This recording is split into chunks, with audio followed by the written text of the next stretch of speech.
তোমার কোনো শেষ ইচ্ছে থাকলে বলো, আমাদের সাধ্য হলে তা পূর্ণ করা হবে।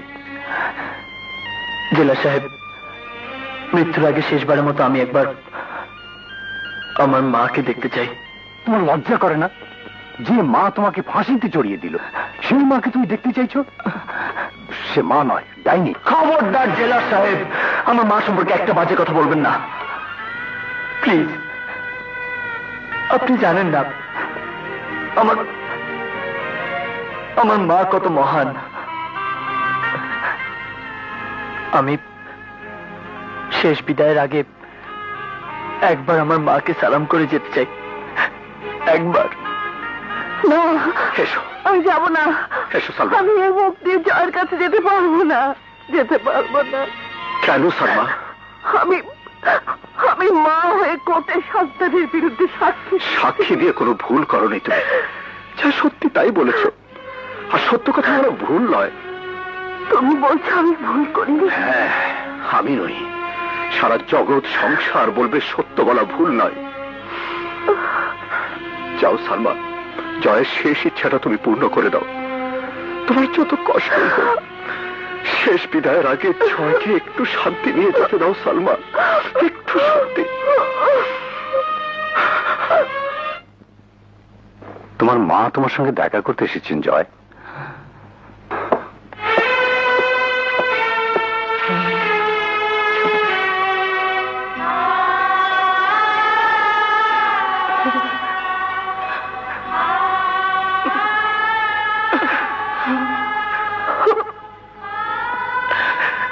মা,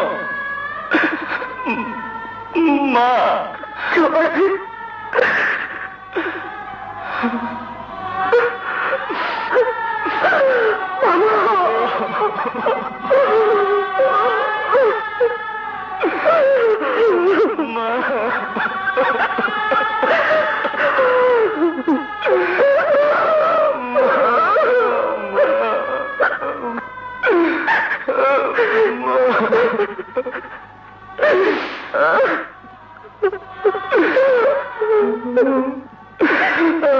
আমাকে একটু আদর করো মা, একটু আদর করো মা গো।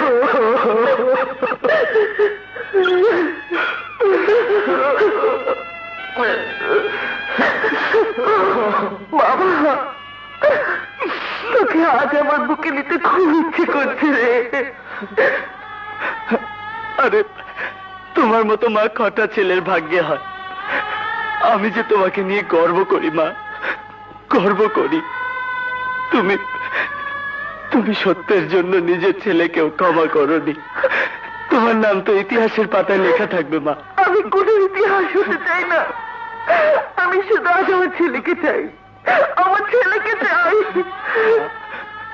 ছেলের কবরস্থানে মুসলমান মেয়েদের যাবার আইন আছে কিনা আমি জানি না, কিন্তু তুমি আমার কবরের কাছে যেও মা। কবর থেকে আমি তোমাকে দেখলে শান্তি পাবো। ও কথা বলিস না জয়, ও কথা বলিস না। আজ তো আমাকে সব কথা বলতেই হবে মা।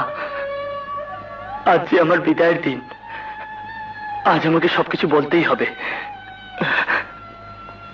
মা, আজ তোমাকে একটা সত্যি কথা বলি। যে খুনটির জন্য আমার ফাঁসি হচ্ছে, সে খুনটি আমি করিনি মা। কি বলছিস তুই? মৃত্যুর আগে কেউ মিথ্যে কথা বলে না মা, আমিও মিথ্যে কথা বলছি না। এই তোমাকে আমি স্পর্শ করে বলছি, সেই খুনটি আমি করিনি মা। তাহলে কোর্টে তুই নিশ্চুপ ছিলি কেন? ওরা কথা বলিসনি কেন? আমি চাইনি তোমার কথা মিথ্যে হয়ে যাক মা, তোমার অপমান হোক, এটা আমি চাইনি, তাই আমি চুপ করেছিলাম। না, এ হতে পারে না, এ হতে পারে না। যে সত্যের জন্য আমি নিজের ছেলেকে কোরবানি দিতে চেয়েছি, সেই সত্য এত বড় মিথ্যে হতে পারে না, কিছুতেই হতে পারে না। আমি প্রমাণ করে দেবো সত্যের বিরুদ্ধে। আমি আমি তোকে বাঁচাবো।